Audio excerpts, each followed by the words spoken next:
Singapore தமிழன் நேயர்களுக்கு வணக்கம். கிட்டத்தட்ட தாவேக தலைவர் விஜய் 37 நாட்களுக்கு பிறகு பொதுவெளியில் இன்று பேசப் போகிறார். அவர் என்ன பேசப் போகிறார் என்று தாவேகா கட்சியினரும் மற்றும் ரசிகர்களும் ஆவலாக காத்துக் கொண்டிருக்கின்றனர்.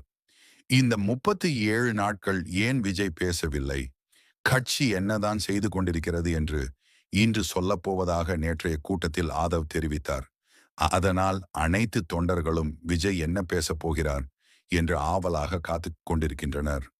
உங்கள மாதிரியே நானும் ஆவல காத்துட்டு இருக்கேன். எலெக்ஷன் கிட்டத்தட்ட இன்னும் 60 நாட்கள் தான் இருக்கிறது. இதற்கு அப்புறம் தாவேகா பிரச்சாரம் வேற மாதிரி இருக்க போகிறது. நம்ம விசில் சின்னத்தை தேர்தல் ஆணையம் அறிவிச்ச உடனே அது மக்கள் கிட்ட எந்த அளவுக்கு போய் சேர்ந்ததுன்னு நம்ம எல்லாரும் பார்த்தோம்.